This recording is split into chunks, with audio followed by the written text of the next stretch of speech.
Lukas 15 kabanata. Ang nawala at natagpuang tupa. Isang araw, ang mga maniningil ng buwis at ang mga makasalanan ay lumapit kay Jesus upang makinig. Nagbulong-bulungan ang mga Pariseo at mga tagapagturo ng kautusan. Sabi nila, ang taong ito'y nakikisama at nakikisalo sa mga makasalanan. Dahil dito, sinabi sa kanila ni Jesus ang talinhagang ito. Kung ang sino man sa inyo ay may 100 tupa at mawala ng isa, ano ang gagawin niya? Hindi ba't iiwan niya ang 99 sa pastulan at hahanapin ang nawawala hanggang sa ito'y matagpuan? Kapag nakita na niya ang tupa, ay masaya niya itong papasanin. Pagdating sa bahay, aanyayahan niya ang kanyang mga kaibigan at mga kapitbahay at sasabihin sa kanila, makipagsaya kayo sa akin dahil nakita ko na ang tupa kong nawawala. Sinasabi ko sa inyo, magkakaroon ng higit na kagalakan sa langit dahil sa isang makasalanang tumatalikod sa kasalanan kaysa sa 99 na matuwid na di nangangailangang magsisi. Ang nawala at natagpuang salaping pilak. O kaya, kung ang isang babae ay may 10 salaping pilak at mawala ang isa, ano ang gagawin niya? Hindi ba't magsisindi siya ng ilawan? Wawalisan ang buong bahay at hahanaping mabuti ang nawawalang salapi hanggang sa ito'y kanyang makita. Kapag nakita na niya ito, aanyayahan niya ang kanyang mga kaibigan at mga kapitbahay at sasabihin sa kanila, makipagsaya kayo sa akin sapagkat nakita ko na ang nawawala kong salaping pilak. Sinasabi ko sa inyo, gayon din ang kagalakan ng mga anghel ng Diyos dahil sa isang makasalanang tumatalikod sa kasalanan. Ang dalawang anak. Sinabi pa ni Jesus, may isang tao na may 2 anak na lalaki. Sinabi sa kanya ng bunso, Ama, ibigay na po ninyo sa akin ang mamanahin ko. At hinati nga ng ama ang kanyang ari-arian. Pagkalipas ng ilang araw, ipinagbili ng bunso ang kanyang bahagi at nagpunta sa malayong lupain.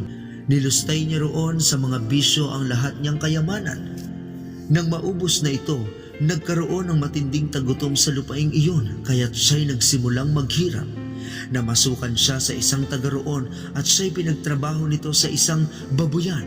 Sa tindi ng kanyang gutom at dahil sa wala namang nagbibigay sa kanya ng pagkain, halos kainin na niya ang mga pinagbalata ng mga bungang kahoy na pinapakain sa mga baboy. Ngunit napag-isip-isip niya ang kanyang ginawa at nasabi niya sa sarili, labis-labis ang pagkain ng mga alila ng aking ama, samantalang ako'y namamatay dito sa gutom.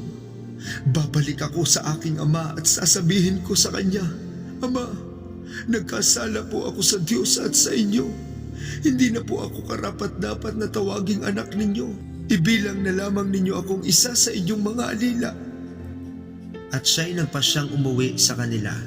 Malayo pa'y natanaw na siya ng kanyang ama at dahil sa matinding awa ay patakbo siyang sinalubong, niyakap at hinalikan. Sinabi ng anak, Ama, nagkasala po ako sa Diyos at sa inyo. Hindi na po ako karapat-dapat na tawaging anak ninyo. Ngunit tinawag ng ama ang kanyang mga alila. Dali, kunin ninyo ang pinakamagandang damit at bihisan ninyo siya. Suotan ninyo siya ng singsing at ng sandalyas.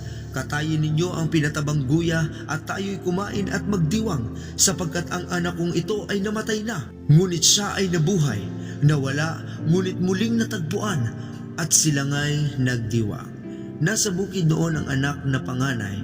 Nang umuwi siya at malapit na sa bahay, narinig niya ang tugtugan at sayawan. Tinawag niya ang isang utusan at tinanong, Bakit? Ano ang mayroon sa atin? Dumating po ang inyong kapatid, sagot ng alila. Ipinapatay po ng inyong ama ang pinatabang guya dahil ang inyong kapatid ay nakabalik ng buhay at walang sakit. Nagalit ang panganay at ayaw niyang pumasok sa bahay. Pinuntahan siya ng kanyang ama at pinakiusapan, ngunit sumagot siya. Pinaglingkuran ko kayo sa loob ng maraming taon at kailan may hindi ko kayo sinuway. Ngunit ni minsay hindi ninyo ako binigyan ng kahit isang maliit na kambing para magkasayahan kami ng aking mga kaibigan. Subalit nang dumating ang anak ninyong ito, na lumustay ng iyong kayamanan sa masasamang babae, ipinagpatay pa ninyo siya ng pinatabang guya? Sumagot ang ama, Anak, lagi kitang kapiling at ang lahat ng aking ari-arian ay sa iyo. Nararapat lang na tayo'y magsaya at magdiwang sapagkat namatay na ang kapatid mo, ngunit nabuhay. Nawala, ngunit muling natagpuan.